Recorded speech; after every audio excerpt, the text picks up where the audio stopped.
Assalamualaikum warahmatullahi wabarakatuh. Nama saya Azra Hanani Rekhana.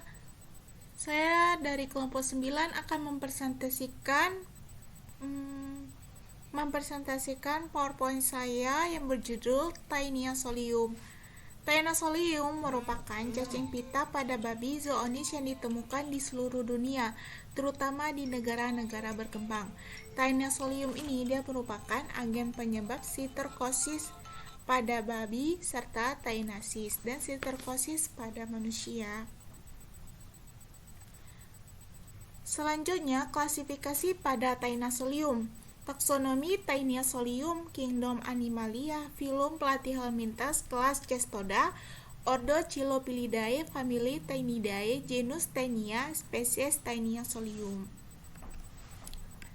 Ciri Taeniasolium yang pertama, dia mempunyai panjang sekitar 2-4 meter, kadang sampai 8 meter. Yang kedua, cacing ini ada terdiri dari 3 bagian tubuh. Yang pertama ada scolex, leher, dan strobila. Scolex yang dilengkapi dengan 2 baris kait yang terdiri atas kait panjang dan pendek. Jumlahnya mencapai 25-30 buah. Diameter scolex lebih kurang 1 mm. Terdapat 4 buah batil isap yang berbentuk mangkok. Yang ketiga, mempunyai 800-1000 segmen dengan lubang kelamin pada sisi lateral kanan atau kiri yang tidak beraturan. Yang keempat, uterus gravid mempunyai cabang lateral mengandung 30-50 butir telur. Yang kelima, ovarium terdiri atas 2 lobus lateral dan 1 lobus kecil. Selanjutnya, morfologi pada Taeniasolium. Yang pertama ada telur Taeniasolium. Yang kedua ada scolex dengan rostellum dan 2 baris hoclex dan proglottid gravid Taeniasolium. Dan yang ketiga ada scolex Taeniasolium tanpa rostellum dan hoclex. Selanjutnya reproduksi pada Taeniasolium ini. Cacing Taeniasolium ini yang pada cacing dewasa hidup di dalam usus manusia yang bertindak selaku hospes, sedangkan pada cacing larvanya terdapat di dalam jaringan organ babi yang bertindak sebagai hospes perantara. Cacing dewasa bertindak sebagai hospes definitif, sedangkan pada larvanya yang bertindak sebagai hospes perantara. Cacing dewasa akan melepaskan segmen gravid paling ujung yang pecah di dalam usus, sehingga telur cacing akan dijumpai pada tinja si penderita. Jika telur cacing yang keluar pada tubuh manusia bersama tinja dimakan babi, di dalam usus babi telur itu akan pecah dan onkosfer ini akan terlepas.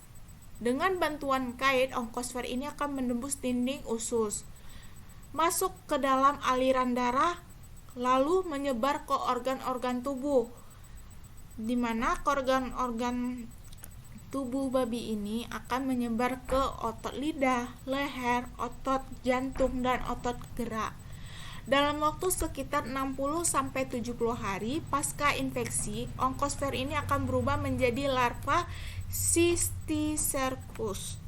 Manusia terinfeksi dengan cara memakan makanan daging babi mentah atau kurang masak yang mengandung larva Cysticercus di dalam usus manusia. Scolex ini akan menggandakan eksvaginasi dan melekatkan diri dengan alat isapnya pada dinding usus, lalu tumbuh menjadi cacing dewasa dan kemudian membentuk strobila.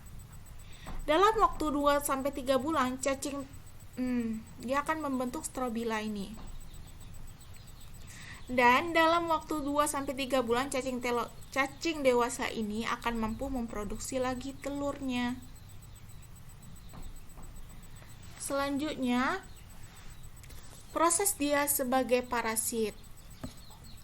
Infeksi dengan cacing pita Taeniasolium ini terjadi ketika manusia makan daging babi yang terinfeksi atau yang masih mentah.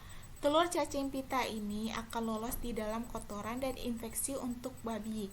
Infeksi pada manusia dengan cacing pita Taeniasolium ini akan menyebabkan beberapa gejala klinis.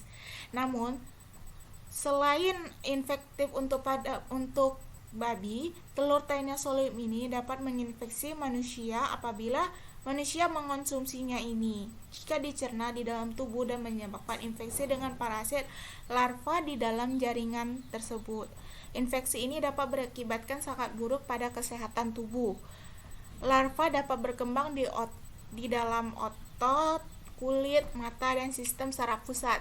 Ketika kista berkembang di otak, kondisi ini disebut sebagai neurocystiscerosis, yang gejalanya ini meliputi sakit kepala yang parah, kemudian kebutaan, kejang-kejang, terus kejang epilepsi, dan bisa berakibat fatal. Si neurocystiscerosis ini akan menyebabkan epilepsi yang paling sering dicegah di seluruh dunia dan diperkirakan menyebabkan 30% dari semua kasus epilepsi di negara-negara di mana parasit endemik. Di mana sudah dijelaskan di dalam agama Islam bahwasanya kita manusia ini dilarang untuk makan makanan haram, terutama pada daging babi. Dimana yang sudah dijelaskan daging babi ini banyak sekali dampak yang berakibat fatal di dalam tubuh kita, dan di dalam Al-Quran sudah dijelaskan makanan itu sangat haram untuk kita makan. Ini saja hasil presentasi saya. Saya mohon maaf apabila ada kekurangan. Wabillahi taufik wa hidayah. Assalamualaikum warahmatullahi wabarakatuh.